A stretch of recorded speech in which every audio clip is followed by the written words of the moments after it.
Ancient Sparta, a name synonymous with unparalleled military might, legendary discipline, and a warrior culture forged in the crucible of battle. Their hoplites struck terror into the hearts of their enemies across Greece. Yet, beneath the polished bronze and the unwavering shield walls, a profound, chilling fear festered. It wasn't the Persians nor the Athenians that kept the Spartan elite awake at night. Their deepest dread lay within their own borders, among the very people who toiled the land that fed them. This is the story of Sparta's silent enemy, a fear so pervasive it shaped an entire society, making the masters of war tremble before their own slaves. To understand Spartan fear, we must first meet the Helots. These were not chattel slaves in the conventional sense, bought and sold individually. Instead, they were an entire population, primarily the conquered Messenians and Laconians, owned collectively by the Spartan state. Their status was unique. They lived on ancestral lands, worked them for their Spartan masters, and supplied a fixed portion of their produce, known as apophora, to feed the Spartan citizen class. They had families, a semblance of community, but no rights, no freedom, and were bound to the land. Their existence was a perpetual burden, a resource, and a profound threat all at once.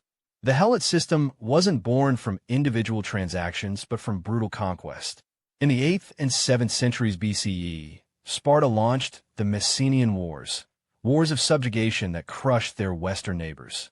The Messenians, a proud and capable people, were systematically stripped of their independence, their land, and their dignity. They became Helots, forced to labor for their new masters. This wasn't just economic exploitation. It was a deeply ingrained historical trauma, a constant reminder of lost freedom.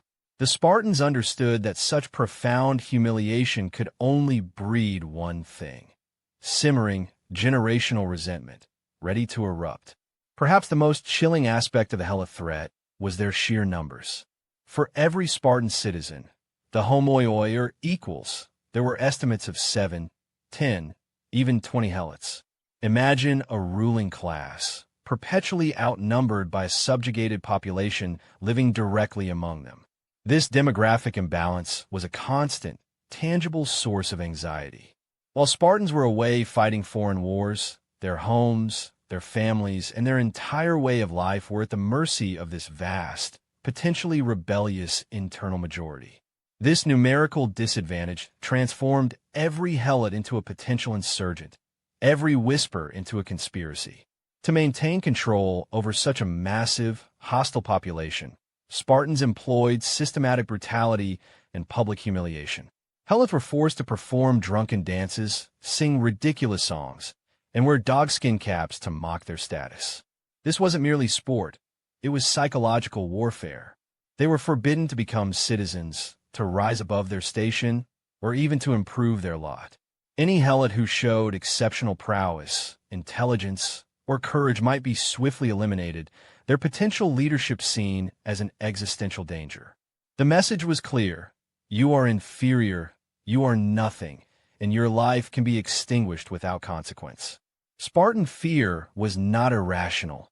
It was rooted in historical precedent.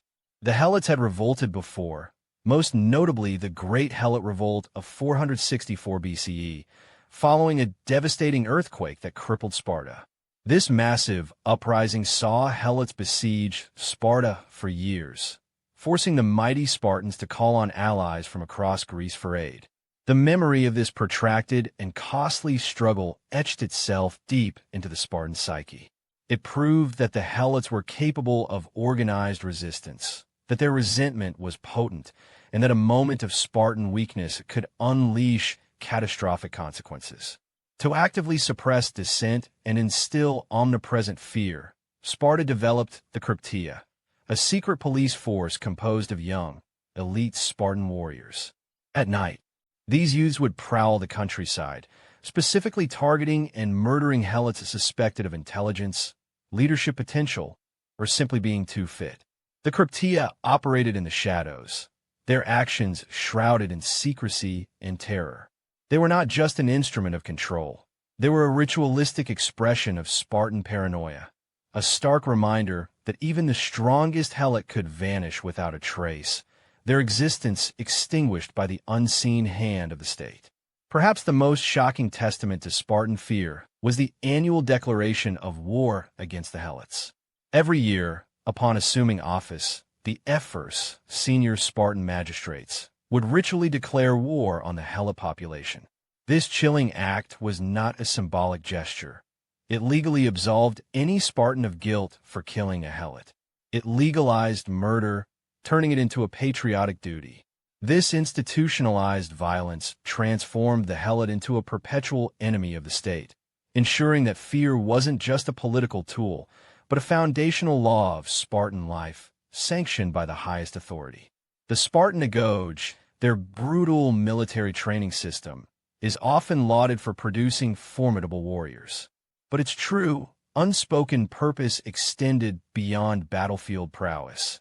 It was also a rigorous curriculum in Helot control. From a young age, Spartan boys were taught vigilance, ruthlessness, and the absolute necessity of suppressing the Helot population. Their education included harsh physical discipline, mental resilience, and cunning, skills equally vital for monitoring and controlling their internal enemy. Every aspect of Spartan life, from military drills to communal meals, was subtly or overtly designed to maintain their dominance over the Helots. Sparta's famed military expeditions, while securing its dominance abroad, paradoxically exacerbated its internal vulnerability.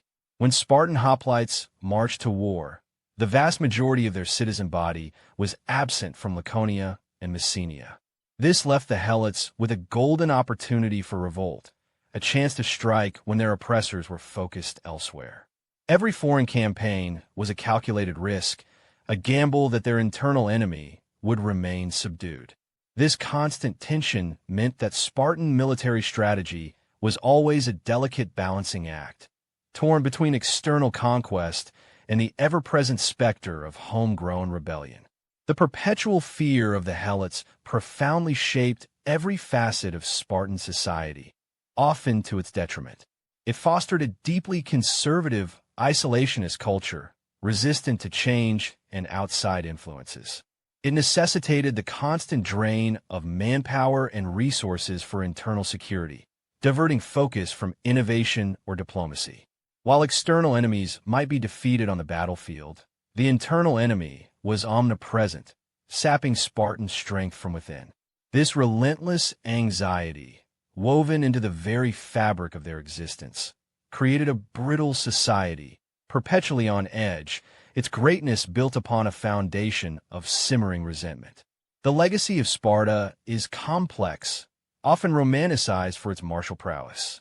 But behind the shield and spear lay a society gripped by a profound and all-consuming fear, the fear of its own people. The Helots, numerically superior and brutally oppressed, were an ever-present internal enemy, shaping laws, customs, and the very identity of the Spartan warrior. This wasn't just a political problem. It was an existential terror that defined Sparta's choices, its strengths, and, ultimately, its decline. The story of Sparta's fear of its slaves is a stark reminder that true power isn't just about conquering lands, but about the fragile balance within one's own borders and the often deadly price of oppression.